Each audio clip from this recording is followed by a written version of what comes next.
Okay, so like I said, welcome to week 2, class 3, where we're going to talk today about atoms, subatomic particles, and I'll finish with a little bit about isotopes, and we'll continue with isotopes tomorrow. So between today and tomorrow, we should complete this entire section, or I guess I should say sections multiple. I've grouped together these 3 sections, 1.3, 1.4, 1.5, because they're all very tightly associated. I'm not going to read all of these outcomes to you. Not really the best use of my time, but these are some of the things we're going to cover. And, for when you guys are studying for your test or final exam, all of these outcomes that I list before each section, these are things that you need to know. So things that you would want to study. Obviously, I won't have every outcome on every test. There's hundreds of these, but some of these things you definitely need to know. Like, for example, what is an atom? Right? That's obviously something you need to know, or the difference between protons, electrons, and neutrons. So let's get into it.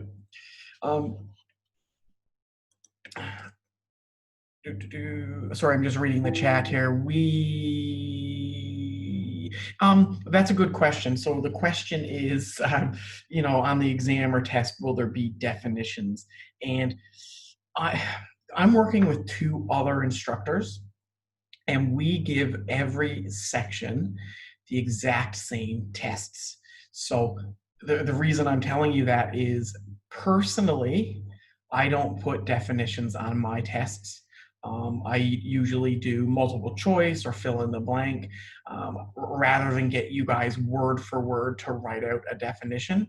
So hopefully, when it comes to the first week of October and we get that test made, I'm hoping there won't be any definitions. And if there are definitions, I'll be sure to tell you what type of things you need to know. But my style of test is, some short answer calculations, multiple choice, maybe a fill in the blank or something like that. All right.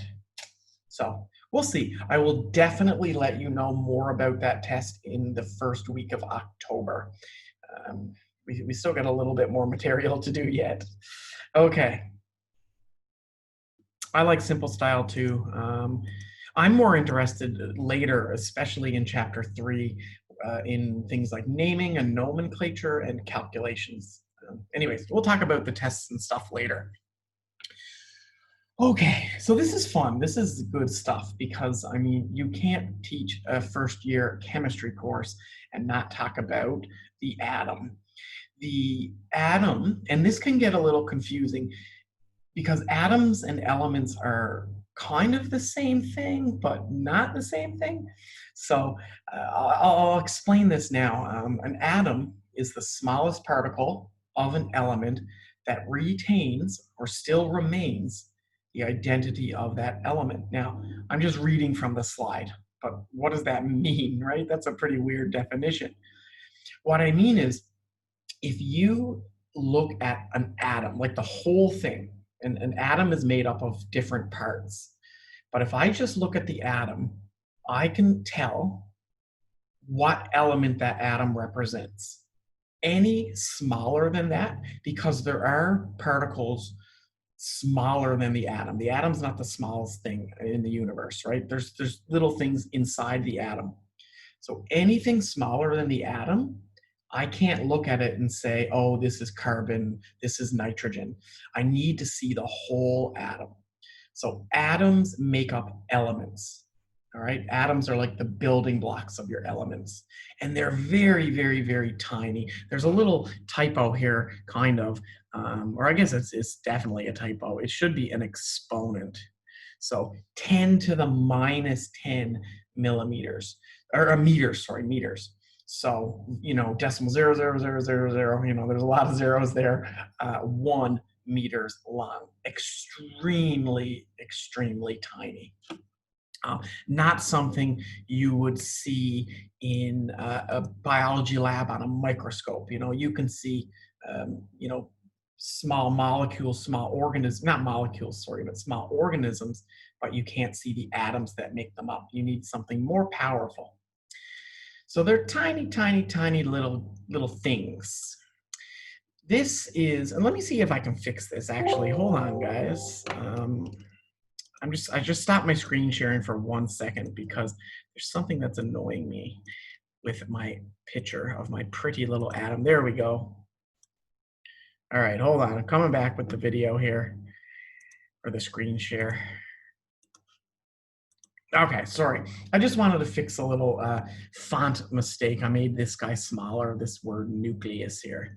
So here's an atom, and this is the simplest image of an atom. This is your first year kind of image of what an atom is.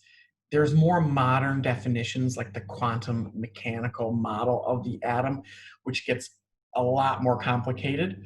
But for first year chemistry, the atom is very easily represented like a solar system. Now, I don't know, you know, how familiar you guys are with the solar system. I'm sure you've learned about it at some point, but in our own small solar system, I guess relatively small, but in our solar system, you have the sun in the middle, and the sun is this gigantic, dense ball in the center of the universe. Sphere, I guess I should say, not ball, but a sphere, like a baseball or a soccer or football.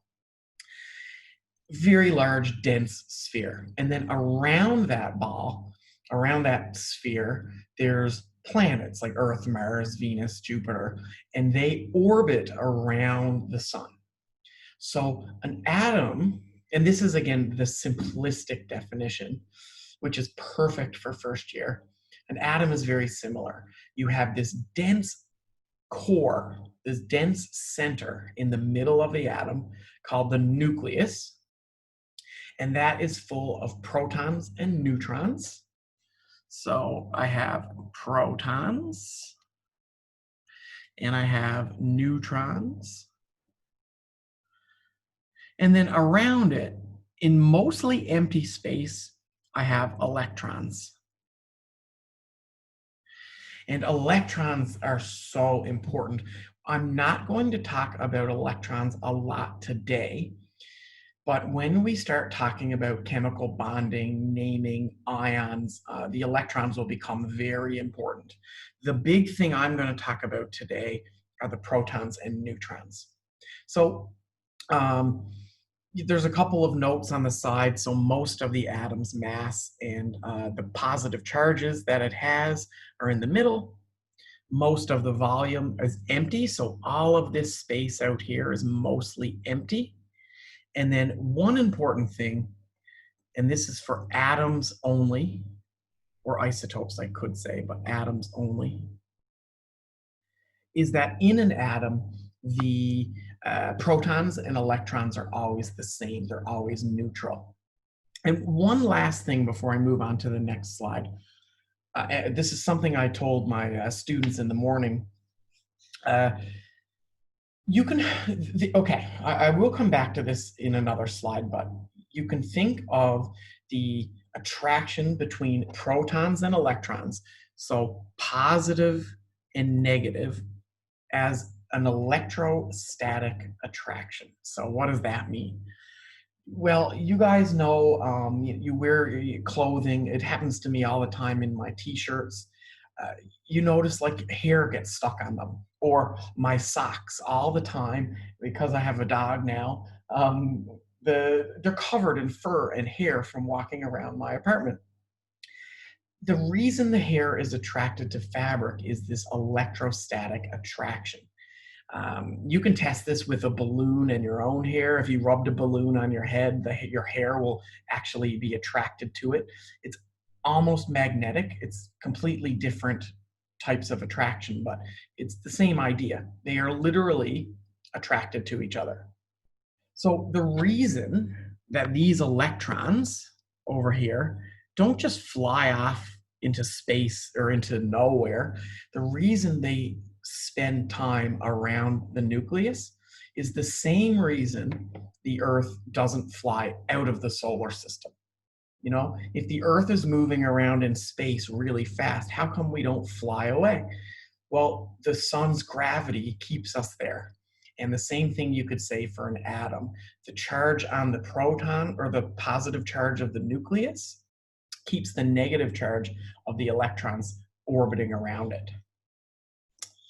All right, next slide. And I'm going to check the chat here. I got a message. Yeah, so Iman kind of said because there's, I think you meant gravity. Yeah. Now, gravity and electrostatic charges aren't the same, but this is all about getting the image in your head, right? Like I'm just trying to make connections. So the Earth stays around the sun because of the attractive gravity, the pull of gravity. The electrons stay around the nucleus because of this electrostatic attraction. You know, like a magnet is, again, it's not a magnetic force, but it's the same idea of why magnets, you know, positive and negative end, the north and south end of a magnet are attracted. Well, a proton and an electron are attracted.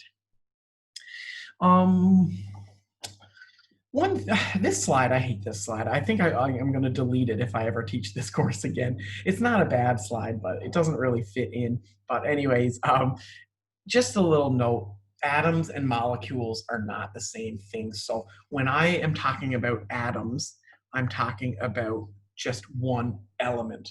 So atoms of hydrogen, atoms of oxygen, atoms make up these elements.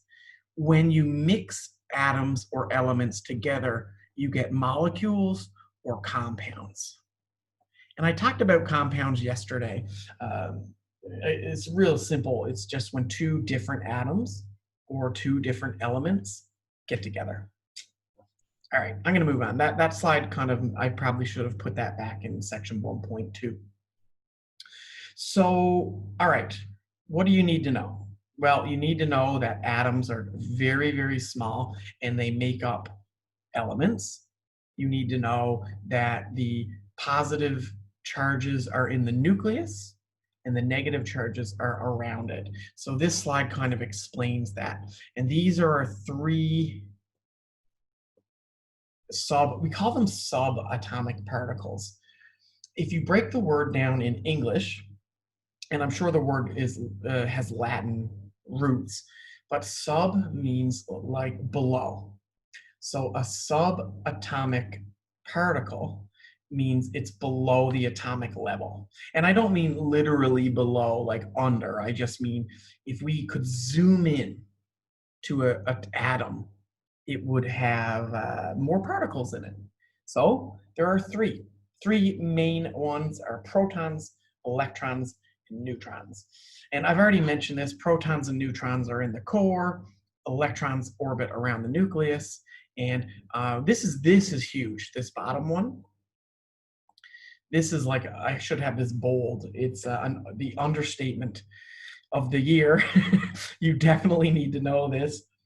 All atoms of a particular element will have the same number of protons in their nucleus. Now, what do I mean?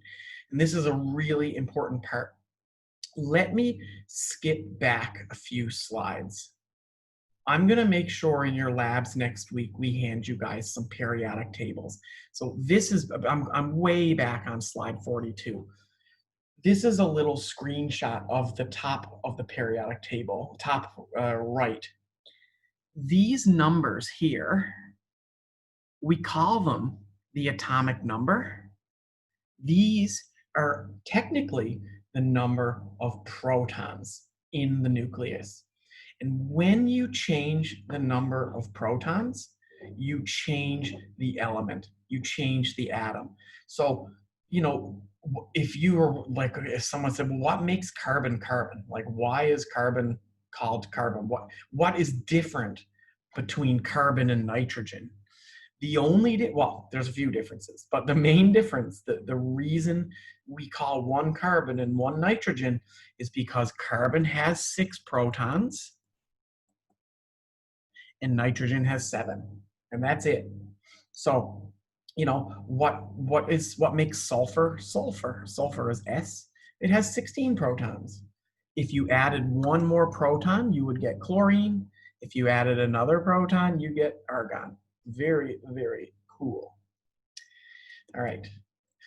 This would be a little better in person because I could like we have periodic tables in all of our classrooms. I would hand you periodic tables. If I had a thought ahead, I would have given my labs periodic tables this week, but I kind of was more focused on safety. But anyways, so this is a good little, I always say the word cheat sheet. It's not like a cheat sheet like you bring into a test, but this is like your little summary of the things you need to know. Protons plus one or a positive charge. The reason I write it as one positive, not positive one, is it's not really an integer. Like a lot of mathematic numbers can represent abstract things. This is a real thing, and it's one positive thing. A proton is a thing. It's matter. It's not abstract like math. Not saying all math is abstract. Don't tell your math teacher that. But chemistry is the science of matter, and these are real objects. So proton I write as 1 plus because it's one positive thing. Neutrons, no charge. And I'm not, the zero doesn't mean it's doesn't exist. The zero just means it's neutral, and that's why we call it neutron. I think so anyways. That would make sense. Sometimes chemistry doesn't make any sense, but that seems to make sense. And for electrons, I say the same thing. I say 1 minus. It's 1 minus thing. It's a negative thing. The symbols, which you guys don't really need to know the symbols, but you should know if you ever see me write P plus, N0, E minus, I mean proton, neutron, electron. So as I mentioned, this would be good to know for a multiple choice, wink, wink. Protons and neutrons are in the nucleus, electrons are outside. And this is an interesting fact here. 99.9% of the neutrons are, 99.9% of the mass of an atom is the protons and neutrons. It's all about the nucleus, the center. The electrons don't have near enough mass to contribute. So I have a good example of that. Let me just check the chat. So neutrons do have mass. So this is actually a good question that's in the chat there. Protons and neutrons both have similar masses. They're very, very small, obviously, but they make up most of the mass of the atom. So protons and neutrons have a much larger mass than the electron. And a way to think about this is, if you guys went to the doctor or you went to your bathroom and stepped on scales, if you own a set of scales, you weighed yourself. So you step on the scales, look at your weight, and then you do something like take a hair off your head, or take like a button off of your shirt if you're wearing a button-up shirt. The scale will not change, okay? Not at all. Unless it's extremely, extremely sensitive, but I've never seen one that sensitive. So the hair on your head and the button obviously exist. They obviously have mass, but compared to your entire body, it doesn't really have much of a weight, right? Again, if you shaved your head, your mass wouldn't change that much.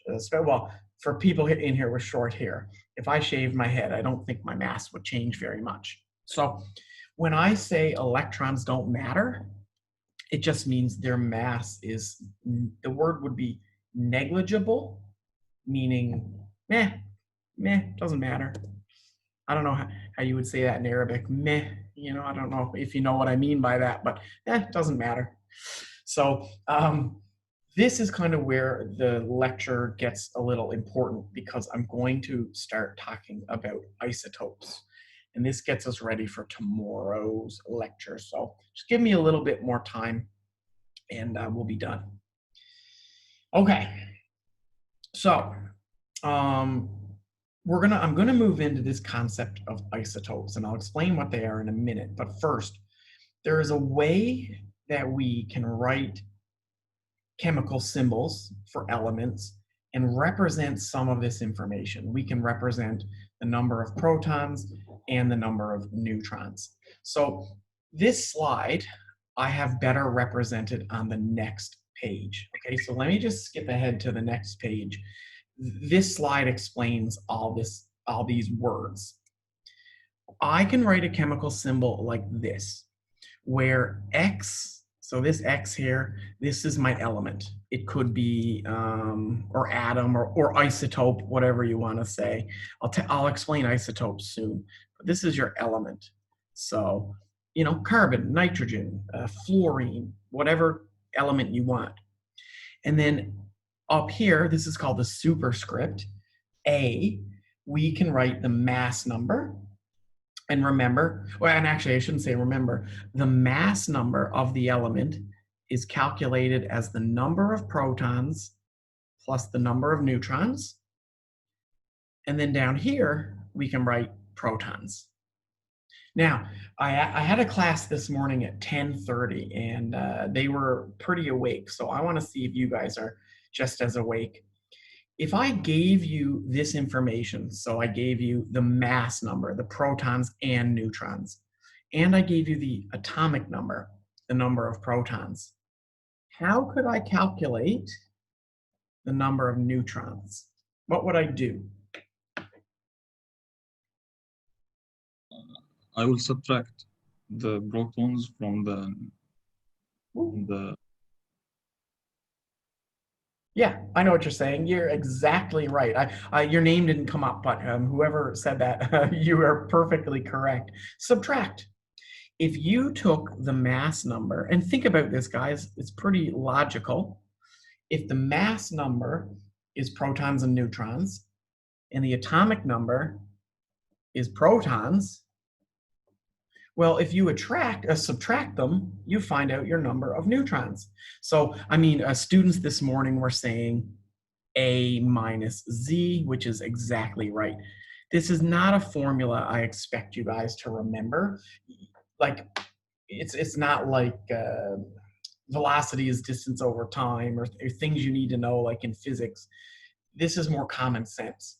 If the mass number is protons and neutrons, and the atomic number is protons, well, the difference has to be the number of neutrons. And Naval in the chat just said A minus the number of protons, and you're right. So A minus Z, or yeah. Okay, Iman just brought up something that made me chuckle because I was literally just thinking this. So only in chemistry would we call mass number A and atomic number Z, right? Doesn't that make no sense? And this isn't me, like this isn't my formula. This isn't a Mark Skane special. This is a known formula. I don't want to say anything wrong because I'm on YouTube, of course, but I think the Z comes from German. A lot of Z's in science come from German. Let me just see if I can find it really quick. Yeah, the symbol for atomic number Z stands for Zahl, Z-A-H-L, which means number in German. So you can thank the Germans for the fact that atomic number is Z and not A. Anyways, I'm laughing because this is really not a formula that you need to memorize. This is really not going to be an issue for you guys. But yeah, chemistry definitely doesn't make sense sometimes. There's yeah, anyways, you'll see more of that, like letters that represent things that they don't really stand for. Like if you guys ever went on to the next chemistry, if you were going to pick a letter to represent heat, so heat energy, you'd probably pick H, right? Nope, it's Q. So that's just some confusion out there in chemistry. But anyways, yeah, yeah, QEAT, exactly, QEAT, heat. In chemistry, H stands for enthalpy, which is very much related to heat, equal to heat in some situations. Anyways, chemistry's crazy. So let me get back to this. This is, and I'm almost done. I only have a couple more things I want to show you here. Um, this is probably maybe not the best example of this, but this is a way to write an element called carbon 12. And this is technically, and I'm going to explain what this means in a minute, an isotope. Oh, don't worry about the word isotope for the next 2 minutes, just I'll get there. But this is carbon 12. And the reason we call it carbon 12 is because carbon 12 has a mass number of 12. So this is in this symbol, or this, I guess it would be a symbol or formula. I don't know what you want to call it. There's a lot of information actually hidden in this. For one, I know that 12 minus 6 is 6. So right away, I can tell 3 things about this. I can tell that carbon has 6 protons.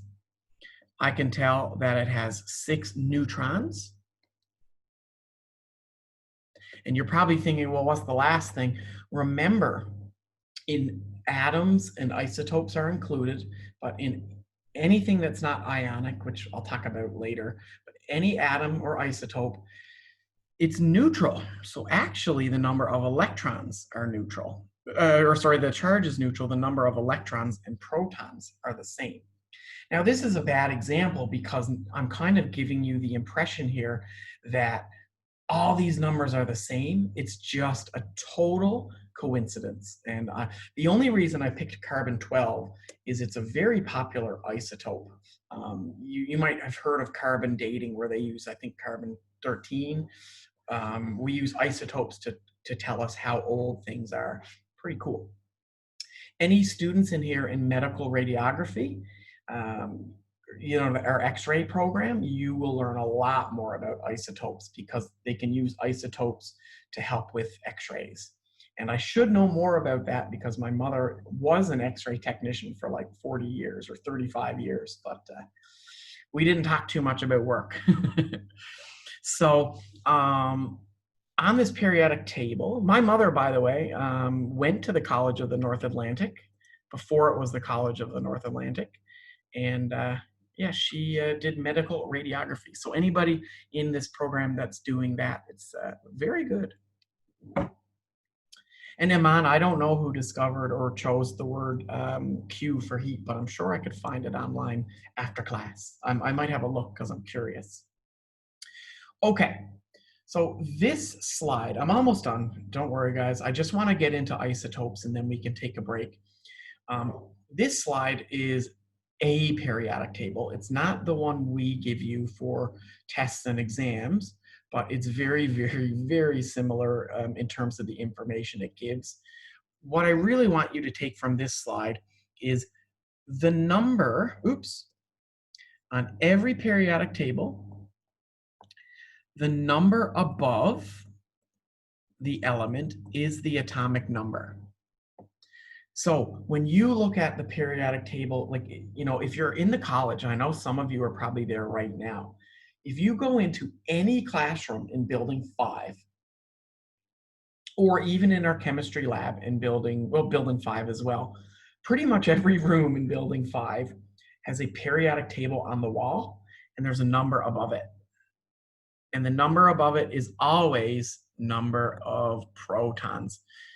Now, look at the periodic table too. Like, look at these numbers: 5, 6, 7, 8, 9, 10, 13, 14, 15, 16, 17, 18. The table itself is organized in ascending order of protons. So we start at 1, and then we go 2, 3, 4, 5. In chapter 2, I'll explain why it's laid out like this. There's a really good reason. I know Sir? chemistry, so yeah, 1 second. Chemistry doesn't make sense all the time, but The periodic table does. Yeah, is there a question? Yeah, sir, the number under the letters, what they called? Haha, okay, that's a great question. That's what I was getting into next. The other thing I want you to know, so he asked, this number, what is that? This is not the mass number. This is something students get into or get confused with all the time. This is actually called atomic mass. And we will talk about that tomorrow. So I know this can be confusing. I mean, much better.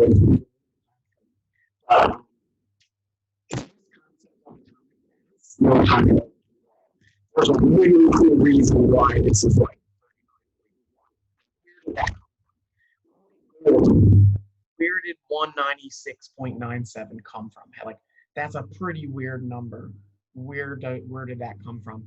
And spoiler, but we're going to learn how to calculate that tomorrow. And it's real simple. So I'll come back to that tomorrow, but that's a really good question. So it is not the mass number. Don't get don't get scared. It's you'll see tomorrow. It's really really simple concept. Out of all of my years teaching, it's one of the better questions on the final exam. Is calculating the atomic mass. It's not as bad as it sounds. Hopefully tomorrow this will make some sense. Okay, let me just see. I want to do at least 3 more slides after this one, so just a few more minutes. This slide I think I should have had a little earlier, but before I get into the definition of isotopes, and then I'm done, just a reminder that subatomic particles have electrical charges, and the protons are positive, the electrons are negative. So positive and negative charges are attracted to each other. Like charges are repelled from each other. So what does that mean, or what does that mean for an atom? Well, like I said earlier, the electrons are held around the atom because of this attraction. They're held to the protons, or they are kept from spinning away outside of the atom. The other thing to keep in mind is that these charges, if they're the same, they repel. So 2 electrons try to stay as far away from each other as possible. So when they're orbiting the nucleus, electrons do not go near each other, they repel.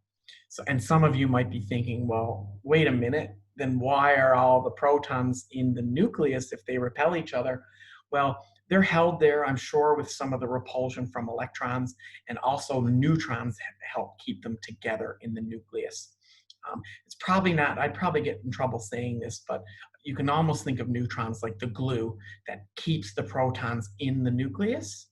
So the protons and neutrons are held tightly together, and then the electrons orbit around it. But a really big important thing to know here is that electrons repel each other. We'll talk about that later. I think I'm going to have to edit my notes. I should have put that slide a few slides earlier, but anyways, here we go. The finale of today. I just want to explain to you what an isotope is. And the reason I'm talking about isotopes are we'll need it in this course towards the end. And isotopes are where that atomic mass I just told you about, this guy here, isotopes give us that number. So I just want to, I'm sorry, I heard somebody on the mic there. I just want to define isotopes. I will show you 2 examples of isotopes, and then tomorrow we'll finish off this topic.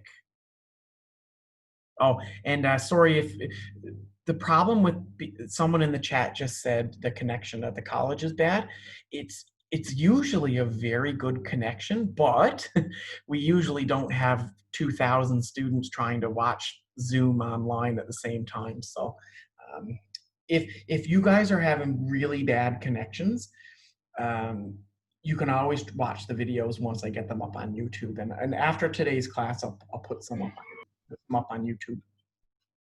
All right, anyways, let me get you guys out of here. Yeah, this is why I teach from home, or I try to get home as soon as I can to teach, because I need a good connection, because it's what makes my YouTube videos normal and not glitchy. So, and I'm looking at buying a microphone too. So maybe next week I'll sound better as well. Anyways, okay, sorry. Give me 3 minutes and we're out of here. 4 minutes tops. All atoms of a given element, I'm sorry, I'm just kind of reading the slide, but I'll explain it now in easier words. So all atoms of a given element have the same number of protons. And again, what I mean by that is every carbon atom on Earth has 6 protons. If it doesn't have 6 protons, it's not carbon.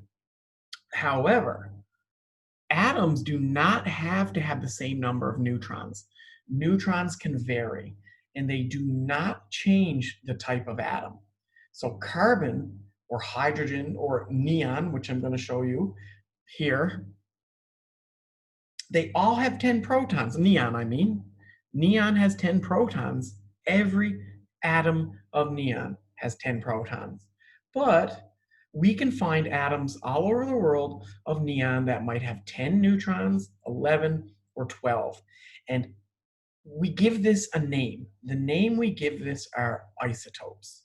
So at this wink face here, guys, you might see this again. Atoms with the same number of protons, but different neutrons, we call them isotopes. Really, really important for any medical radiography students that are in here to learn about isotopes. All right, so here's the most simple example I could think of. Every single one of these is hydrogen. And I know there's fancy names under them, but these are very, very special particles in physics and chemistry. So they do have fancy names like protium, deuterium. You might have heard of deuterium before, or tritium, but we don't need that. They're all hydrogen. Pretty much the simplest atom you could ever get on Earth or in the universe is this guy here, protium, they call it. It is 1 proton, 1 electron. That's it. Doesn't even have a neutron in it. Okay, this is like literally the simplest atom in the universe. Okay, however, we can also find in the universe a hydrogen atom that does have a neutron. We can find one that has 2 neutrons. And guys, you'll notice, look at the mass numbers of these atoms, or isotopes, I should say. The mass numbers are written up top. We have 1, 2, 3. Count the things in the middle. 1, right? Here we have 1, 2, 1, 2, 3. So these mass numbers help us figure out a lot of information, specifically the atomic mass, which I'll do tomorrow. And the finale, and if anybody is getting really confused right now or needs some more explanation, I am going to continue this tomorrow, I promise. But another example that's maybe not as simple as hydrogen would be neon. Neon's a really cool element on the periodic table. Neon would look like this. So if any of you guys, watch movies or you've traveled, I always think of, when I think of neon, I think of like Las Vegas, which I've never been, or New York, Times Square, the bright signs and lights. And you see this in Doha as well, driving down Sea Ring, you'll see all sorts of restaurants and shops that have like these neon signs. In nature, neon has three very abundant isotopes. Okay, we have neon 21, neon 22, and neon 20. So each of these obviously have, all of these have 10 protons, but they have different number of neutrons. So neon 20 has 10 protons, it would have 10 neutrons. 10 plus 10 is 20. Neon 21 would have 11 neutrons. 10 protons, 11 neutrons, 21. But what's really interesting, and this is the last thing I'll say today, is that these isotopes are not equal in the amounts in the universe. I said that really weird, but the amount of neon 21 and neon 22 is not the same. If you look at the color of this slide, only 0.27% of neon tested in a sample is neon 21. And this varies a little bit, but roughly all of the neon on Earth, 0.27% is neon 21. Not very much. Neon 22, a little bit more. You're getting like almost 10%, well, or 9%, I should say, is neon 22. And over here, overwhelming majority, 90% or 90.48% of all the neon on Earth is neon 20. Okay? Yeah, 1 second. These are called, these percentages are called percent abundance or relative abundance. Basically, I just say percent abundance. All right, I'm pretty much done. There sounded like there was a question. Yeah, teacher, the neon, it is like, what exactly? A light? Or So what neon, exactly? yeah, good question. Neon is what we call in chemistry a noble gas. Don't worry about what that means. We'll do that in chapter 2. But neon is a gas, just like oxygen, carbon dioxide, you know, what you're breathing in right now, it's a gas. But the cool thing about neon, and we used to have a piece of equipment that showed this in the lab, and it went missing years ago. I don't know what happened to it. But if you put electric current through some gases, they will shine different colors. And it's actually a test. You can tell what type of chemical you're using. So neon is just a gas, but by putting electricity through a gas like neon, it has a color. In this case, you see red. Anything other, different colors can be used with like different colorants and different glass coatings. Anybody in the college right now, if you're in the classroom or in the hallway or in the library, if you look up, the lights are halogen light bulbs. So they're long glass tubes that are full of a gas, halogens, which would be like group 17 on the periodic table. We'll talk all about this in chapter 2. But it's full of a gas, and when you turn the light switch on, electricity goes through the gas in the tube, and it actually gives off light.